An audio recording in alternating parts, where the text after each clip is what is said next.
Hello, welcome. I guess, do I need to tweet about this? Let me tweet about this. Probably should do that. But welcome. We are here today to discuss You Should See Me in a Crown by Leah Johnson. I'm going to give it a moment to process while I find the tweet. But just to start off, we can talk about what we rated the book. I gave it 4 stars. I thought it was a cute little moment. But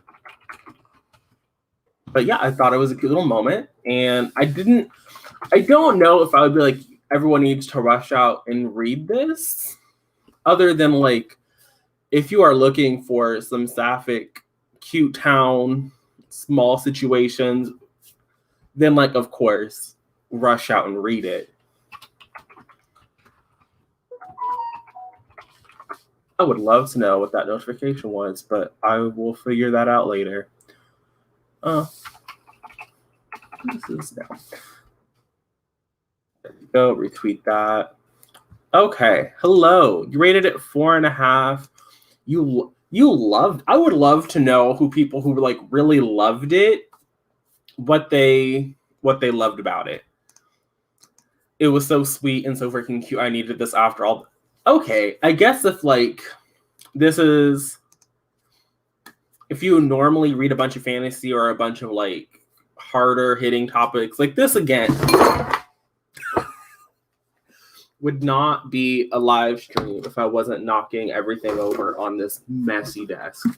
I guess it was a cute small moment.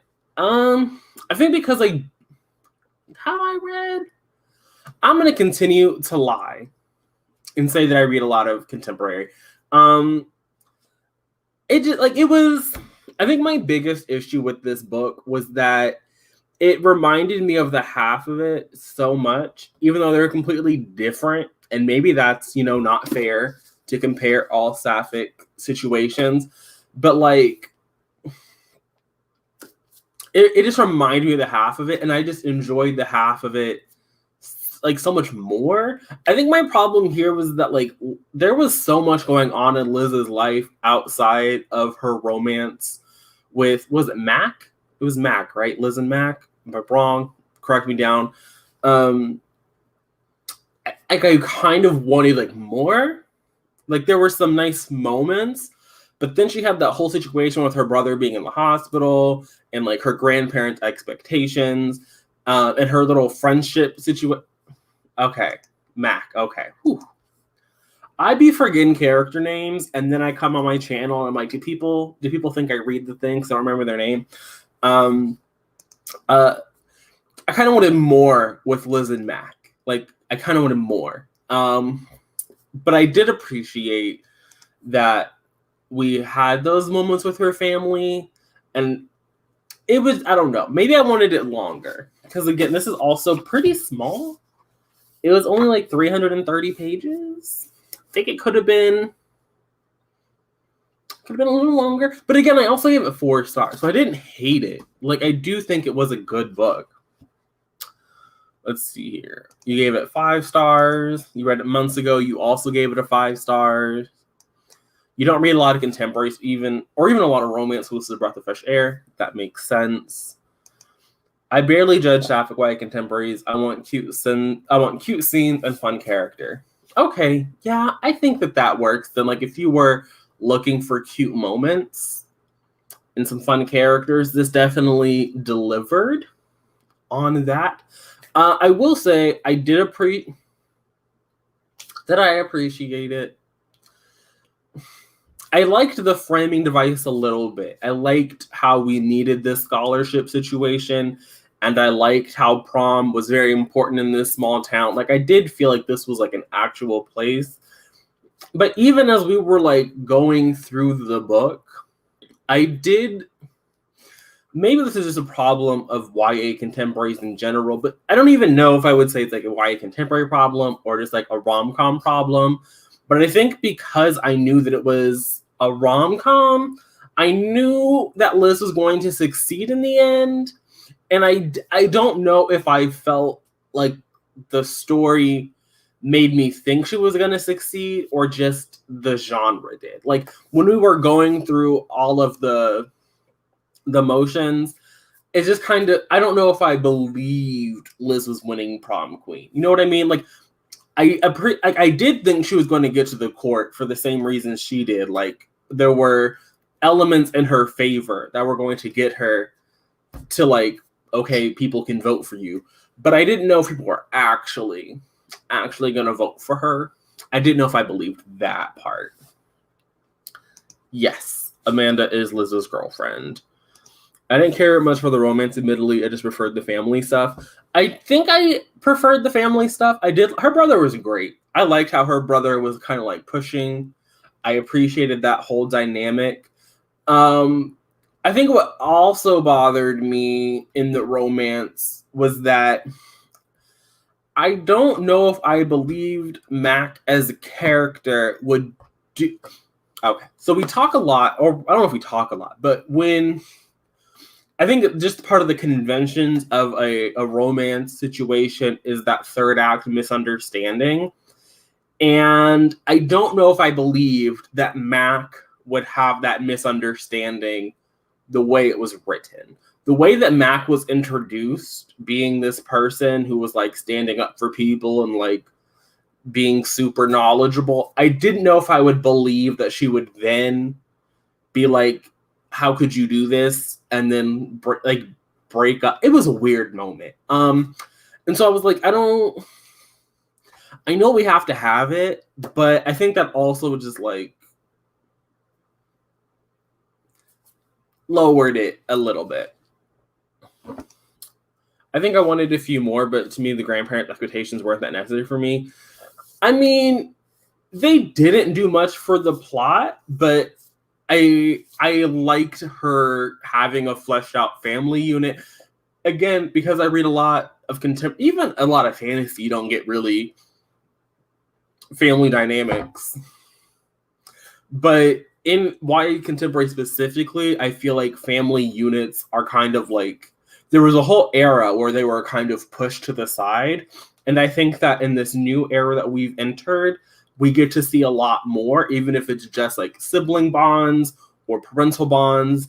And I liked the situation where her grandparents were in the mix and they had these expectations and they were trying to support her, specifically because it was a Black family. And I would have not understood this idea of this small town Black family, and then they were just not there. So I think that because they were in the mix, even if they didn't like her brother put into the plot, but like the grandparents might not have actively been a force in the plot, it would have been, I don't know if I would have believed them not being in the picture. I don't know if I would have, given everything that was going on, I don't know if I would have been like, yeah, it makes sense, they're not around. I feel like Liz could have gotten a better girlfriend. I think that I liked Amanda, but I didn't, she at times, specifically again in that third act, felt more like a plot device than a character who was kind of there to facilitate the genre conventions. And fantasy be subverting conventions all the time. And I feel like in romance and contemporary, people are a little more wary of like breaking with the formula, which is valid. I'm not an author. I can't tell you that if you subvert a contemporary romance formula, it'll work out for you, because maybe it won't. And I would be here being like, this doesn't work.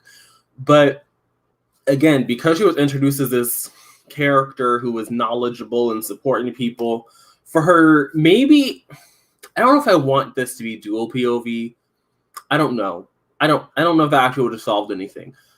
No, I don't want dual POV. But I didn't think that her character that was introduced to me would have the misunderstanding that she did. And I kind of wish I could understand how she got there, because it didn't make sense to me. It didn't like it. You gave it 5 stars, and you usually read high fantasy. Makes sense as a palate cleanser. Again, I don't hate it. I think that it worked well. I think that it was a cute little time, and I think that I enjoyed it. It definitely was a nice moment, but I don't know if I loved it as much as everyone else I've seen talk about this book loved it. So, and that's fine. I think that's, by now we all know I don't love everything. So you really didn't like Amanda. Genre is part of the story. Genre comes with own expectations, and a good book leaves that to his advantage to either meet, exceed, or subvert them. Yeah, but people aren't really, I don't know very many contemporaries out here who are trying to subvert genre conventions. I would say that most YA contemporary sticks pretty closely to those conventions, that they don't really subvert my expectations.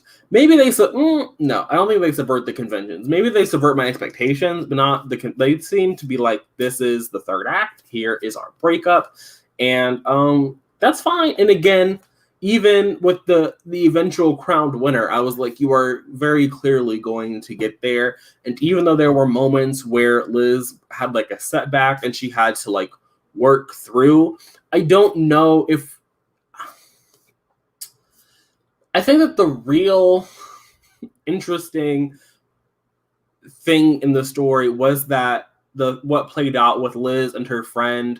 I forgot what her friend was. The one who was like her campaign manager, who hadn't told her, was it his name Jordan? His name wasn't Jordan, but like her old high school, like elementary school friend or whatever. That little misunderstanding, that was interesting to see. But I also was like, the book wasn't long enough to like flesh that out.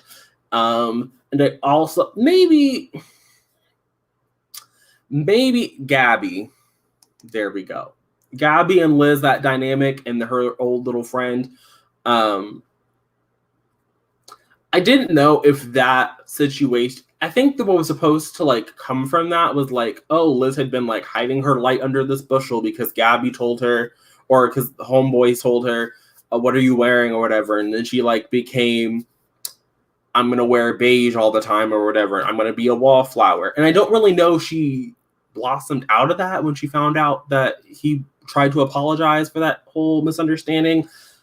I don't feel like that worked for me. I think that was supposed to be like the turning point. She was supposed to like blossom, and didn't work for me. Maybe in a movie, but not here. And I do think that You Should See Me in a Crown is one of those books that would probably work better as a movie, maybe a little bit, slightly. Maybe it's also because this is Leah Johnson's debut, and so debuts are rough. I mean, everyone else I've seen give this book, like I said, 5 stars. Most of the people in the chat I've seen give it 5 stars. I think someone gave it a 4.5. So like, it's pretty up there.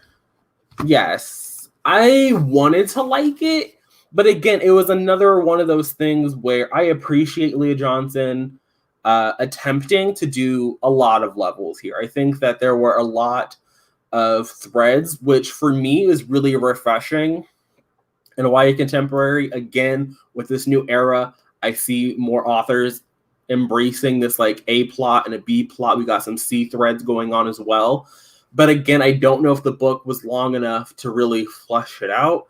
And I don't know that a movie would flesh it out, but I think that just some sort of visuals would help push this along, because it was hard for me to see them connect and like re-establish whatever they're supposed to establish, because the book was only 300 pages. Could have been a little longer. And I know there's a lot of pushback against like a longer YA contemporary. Like, people really are like, it needs to cut off at 300 pages. And I know for a debut, they're really like, you don't get to publish a chunkier book. But I think that here specifically, if I had a longer book, I think I could have embraced the narrative. And I think Leah Johnson would have had time to do that. I mean, I don't think they do either, but I think that the movie could have fleshed it out. Like, I think that there were just the way storytelling is different between the two mediums. I think that there were all of the things I have issues here with might be fixed in a movie. That's what I'm saying, but I also don't think Publishers aren't trying to do that. So I'm not surprised that I am not getting chunky YA contemporaries. But here specifically, I think that just a little bit longer, we could have fleshed out Liz and Amanda. We could have fleshed out Liz and Jordan. We could have fleshed out, well, her family didn't be fleshed out. I think that of all the things that weren't, all the things that were expanded upon, her family was fine. Like, we had a lot going on with her family, and I appreciated that. But I don't think all the other threads were really there. Especially, again, her whole campaign to be prom queen. There was when I was actually reading the book, I was kind of convinced that she wasn't going to win. I was very honest here. I didn't think that she was going to win. Like, I was like, this doesn't even make. I didn't think that the racist girl was going to win, but I thought some other random character was going to win. Like, they'd pull a Camp Rock, and it would be like, oh, this other person. But, and I'm not mad that Liz won. Like, congratulations. I'm happy, because the book also set up this weird thing where, like, her grandma had been saving money, and she wasn't, like, she didn't really need the prom queen money. So it was weird. It was an odd ending. And again, if it had been a little bit longer, maybe I would have appreciated it more. I think so too. I think that this would just work better. And that's nothing against the book. The book is still fine. But I think that I don't know if I would say elevated, but we could, you know, it could be a little bit better. Yes, the book, and I think that the character dynamics moved really fast, but the actual, I should have muted my phone before I sat down. But the actual book is it reads very slow. Like, it was odd. Like, things were definitely happening, but I personally wasn't like, I need to keep turning the page. I didn't have that sense personally. Like, I was invested and I was having a cute time, but I don't know if I would call, maybe I need to lower this rating. Like, maybe it's honestly a 3-star. Maybe it is, because I had a good time and I wanted to read it, but I wasn't like, I need to keep reading. Like this, like when I sat down to read How It All Blew Up, or even when we were reading Parachutes or Love Boat, I wanted to keep reading. But here I was like, I'm having a good time. Like, this is fun, but I don't know if I need to. Like, if I were to set the book down and go run some errands, I wouldn't be like, I need to move through the grocery store faster to get back to it. I think the book would make a great movie. Yeah, I think that, you know, Netflix, Hulu, Disney Plus, whoever wants to pick it up, I think it would be a cute little movie, and I would enjoy the movie. Probably more than I enjoyed the book. I don't know. I also think that my expectations were just not going to be met because it is a smaller story. Like, we're in a small town. The stakes are just prom queen. And while there were some messy moments, like her little racist antagonist in the book, a lot of it wasn't really messy. You know, like, there was no drama. I wouldn't say I guess her brother being rushed to the hospital was kind of dramatic, but even that had and I'm not saying one of them, I did not want things to go bad for him. Didn't need that in my life. But there weren't anything that I felt like messy. It was just a cute story. And, you know, there's nothing against a cute story, nothing against it at all. But for me, what I like when I'm reading, I want a mess. Like, if in a movie, I'm okay with things just being cute, but here I wanted something messy. And I think, again, like, that whole friendship triangle imploding, it could have been a messy moment. It was very DCOM. It was very Disney Channel. And the Disney Channel makes quality programming from time to time, but I don't look for Disney Channel content in my books.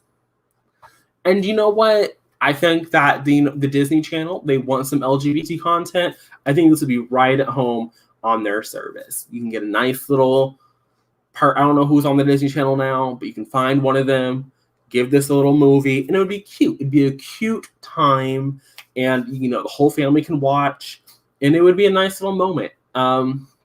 Maybe Disney should pick it up. I think of all the platforms, go on ahead, Disney. Go snatch it up. I don't know if the rights have been sold already. Maybe they haven't, but it wasn't messy enough for me. There was no drama. There was drama, but again, it was about that little racist girl who really wanted to be prom queen. I didn't care about her. She's a perfect Disney Channel villain. There you go. But I don't really know if I can really talk about this for any more time. So we have like 10 minutes, and then we'll just end this at the half hour so we can all enjoy the rest of our Saturday. And so if you have before we go, again, a reminder that thank you. You love to see it. I will wait while we wait to hear if the rights have been sold. That in the month of December, this month, we are taking a brief hiatus to enjoy the winter times. So there will not be a group book this month.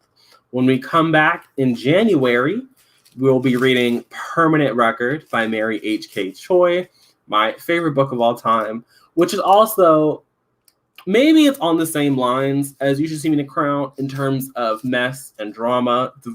It's a quieter drama. Both of these are very quiet drama books. So you love to see it. And then in February, we'll be reading Emergency Contact because I want people to read Emergency Contact. And that's what it is. I think what we'll do for March is I'm going to go on my community tab and I'll make a post and people can suggest books for the month of March. And I will run a poll sometime towards the end of December so we can have that settled. That's what we'll do. So we can do a y'all decide, and we will have, that's what March will be. It'll be a viewer choice month because I don't know what we should read. And then it'll feel like a nice, because I picked everything, and we can turn that over to the people for March.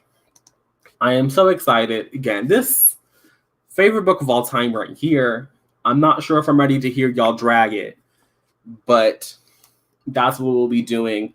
Then January, Permanent Record, and then February, Emergency Contact, because Emergency Contact is more of a romance. Okay, the Filmites were not bought. So Disney should get on it, and Disney could adapt it, and it'll be a cute little decom. It'll be cute.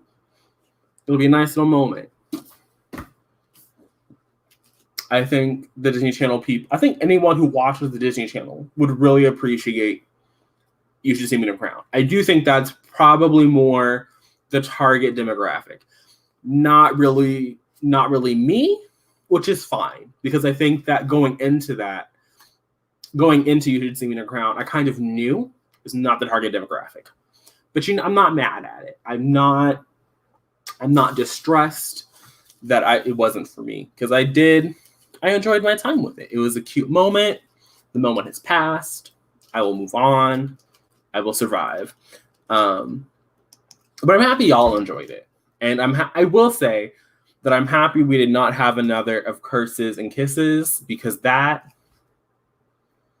I'm still sorry that I subjected you all to reading that book. If you did not read of Curses and Kisses with us, please do not feel bad, because you dodged a bullet. I truly wish that I had not made y'all read that. Probably biggest regret of 2020 was choosing that book. So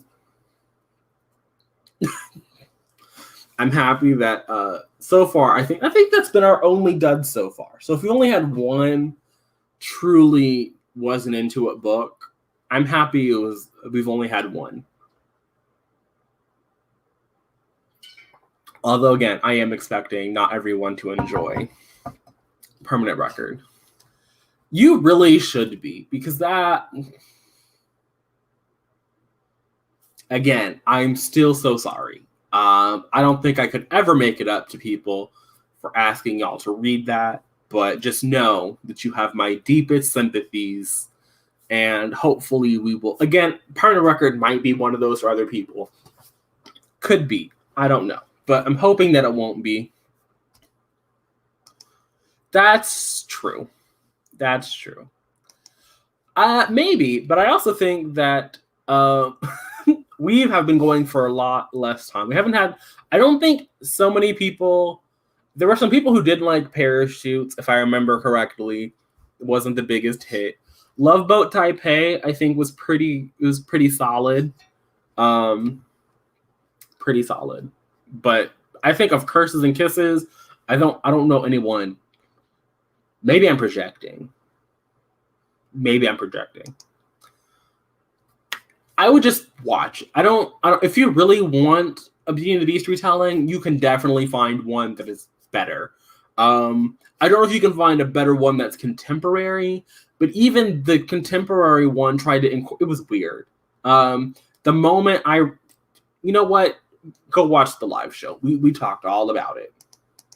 You're excited to read Permanent Record. You don't know what you'll think of it. It's a mixed bag. I know that all of Mary's books are a very mixed bag, and I'm excited to read it with the people, but I'm also very nervous to read it with the people. But I think that people will enjoy it. It's a very quiet story. There is some content related to an assault, like it's more like sexual harassment than like sexual assault, like sexual harassment, borderline assault. So that is a thing that is in that book. So beware of that.